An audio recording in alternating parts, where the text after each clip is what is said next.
Here's a scene that has long since ceased causing any surprise. The biggest problem now facing the world is climate change. Climate change. Climate change.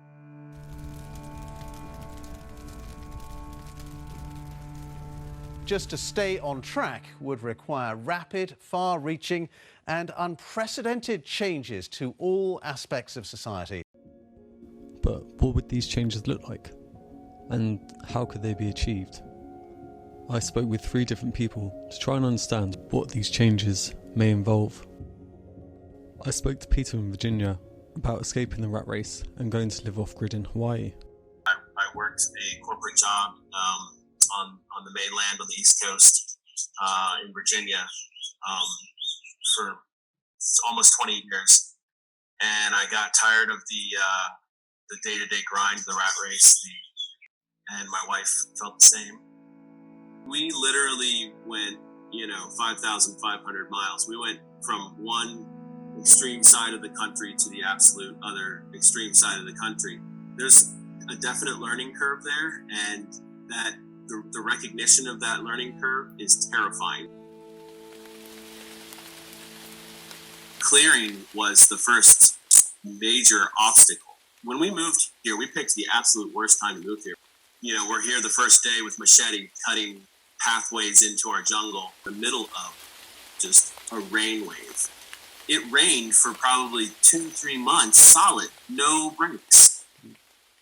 We did have a bulldozer come in and clear us a driveway, and farther back in the land, we have an acre that's been cleared by bulldozer. Our long-term plan is to build an off-grid house there. We have solar, we have rain catchment for water, we have filters that make it drinkable and usable. We use a composting toilet. So I try to subscribe to the permaculture way of doing things as much as possible.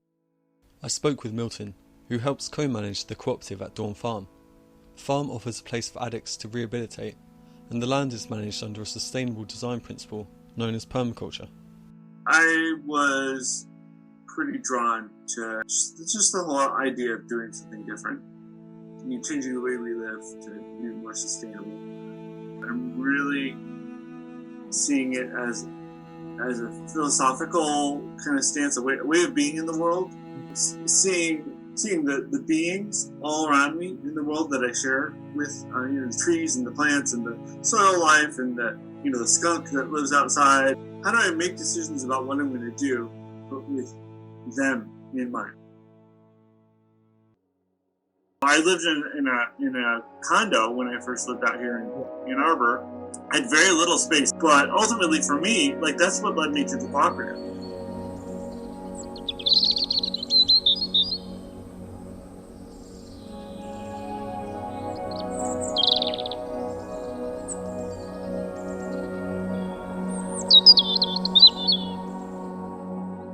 So we have an 8-acre food forest. We planted about 2,000 useful plants and trees in that space, and then allowed them to live or die using the stun method, which is sheer, utter, and total neglect. So that was a desert. That was every year the farmer came, sprayed poison to kill everything on that place, turned over the soil, which kills it even more, and then planted one plant that's only for humans, that if any other species tries to eat or use, they'll kill, and then harvest, and all to make these things that aren't even good for us in the first place. And now, that 8-acre field is a food forest, the 2,000 plus species that we added to the site, plus all of the things that have started coming up on their own. I think there's kind of the surface level meaning of permaculture. It's how we make decisions about the world. Why is it better to have solar panels or maybe a wind generator, or maybe not have either of those and go off the grid? Hollywood has made this off-grid thing where the FBI can't find you. The CIA can't help you. Oh, he's off grid. You know, and that's not. I mean, I guess that's a type of off grid, but for me, off grid means I'm not connected to the utility grid. I don't want to contribute to that. I don't want to pay that money for something that is quantifiably bad. People think we don't like have a shower, and we don't have a TV or a refrigerator. I have an Xbox One. We have a completely normal, regular house. The misconception that if you're off grid, you're some sort of tinfoil hat wearing, no shower taking. We Netflix. We have high speed internet.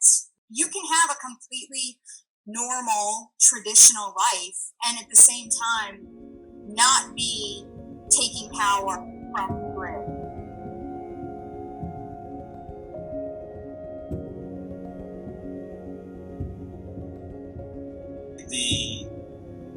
The gear shift that is this place was something that I very much needed. When I was 25, we first bought our house back in Virginia, and I was ripping out some boxwood bushes. I was ripping those out with an axe and a pickaxe, and I tore my lower back. That tear in my lower back became a reoccurring injury over and over and over and over again. I'm 40 now, and because of all the manual labor I've done on this land, my back is fixed.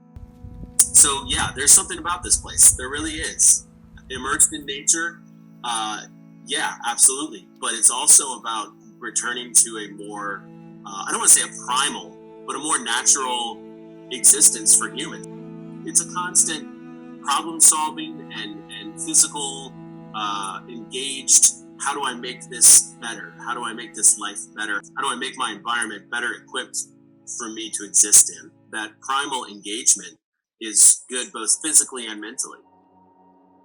One of the fundamental pieces of permaculture are the ethics of permaculture, and they serve as a ethical guide to everything that we do in permaculture. Basics are care of the earth, care of people, and care of the future.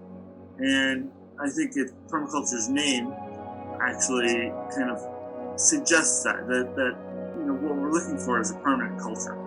That we want something that will continue on into the future and keep this going. Keep my children, allow them to live in the future and their children and so on. But what will the world look like for those children?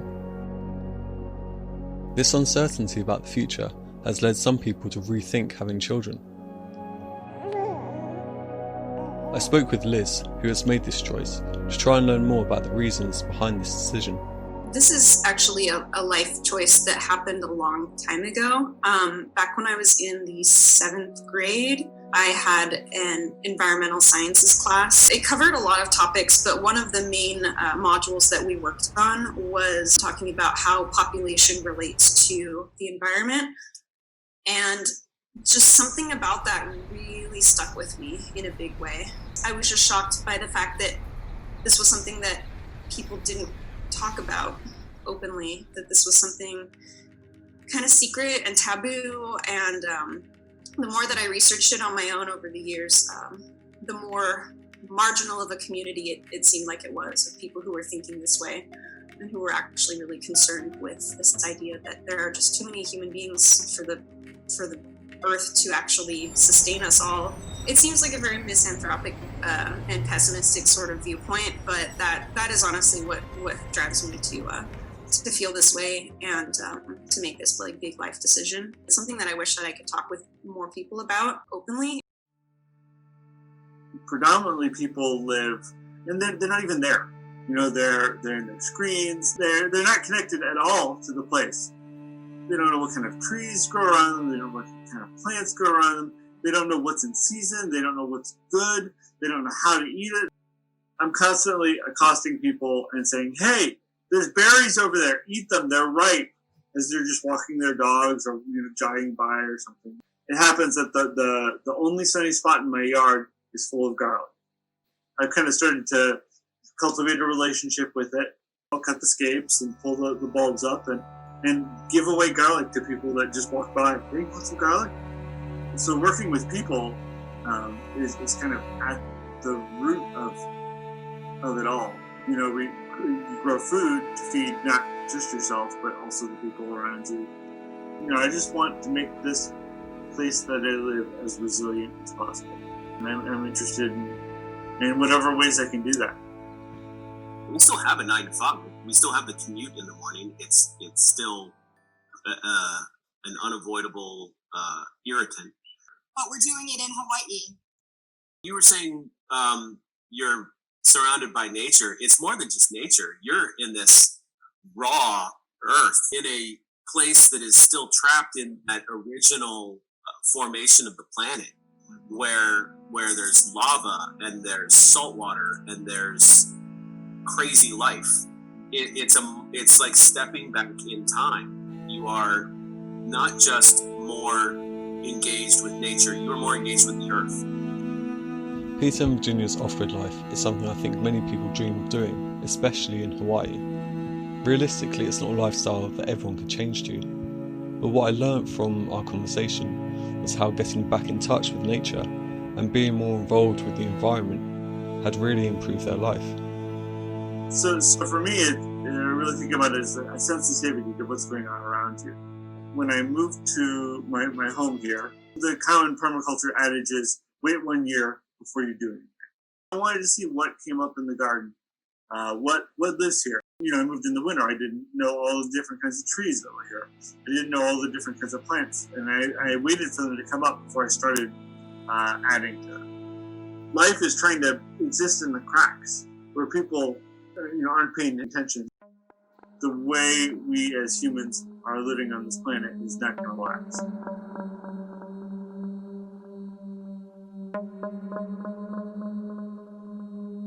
People may not think that they have a strong opinion about it, but really for the most part they do.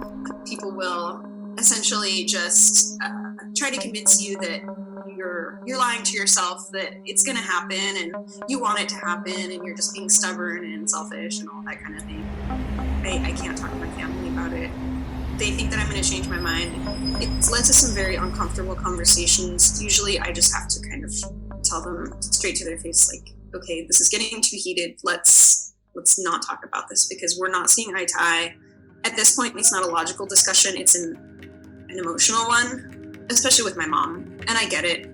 Her biological instincts are telling her that she should, rally for grandchildren because, you gotta further the genetic lineage and all of that. And there's a lot of pressure there too because I'm an only child and I have one cousin. So it's a really small family. I'm the last of my name.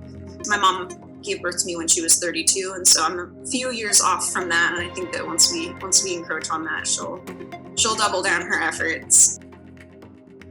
I've been able to discuss it somewhat openly with my environmental and sustainability group, but even still, so many of them grew up Mormon, and for them, motherhood is non-negotiable. It's always been the goal, and they're just going to try to do that in the most environmentally sound way possible, which is interesting because, if you look at the statistics, first world children or children of developed nations are extremely wasteful. I've seen a couple of people in my general friend group within the last few years having completely done a 180 on this exact matter, thinking, okay, well, reproduction has been ingrained in me since an early age as something that is very important and religiously significant, and then rethinking that whole sort of understanding of what childbearing means, right? It is something that maybe is becoming a little bit more of a discussion point as we continue to see, more and more of these just atrocities that pertain directly to resource management. Milton's thoughtful approach to life gave me hope for the future. His focus on making the world a better place, not just for himself, but for everything that lives here, is something that everyone can do. My talk with Liz left me with a great deal to think about. The decision to not have children because of climate change was something I had thought about as well. Being constantly told that climate change is going to destroy our planet gets to you after a while. I started to think, is it fair to bring a child into the world if all we hear is how we are destined to destruction? But that decision was taken out of the equation for me, and I found out that I'm going to be a father next year. By the time my child is my age, it will be 2046. I wonder what the Earth will look like for the children of the future.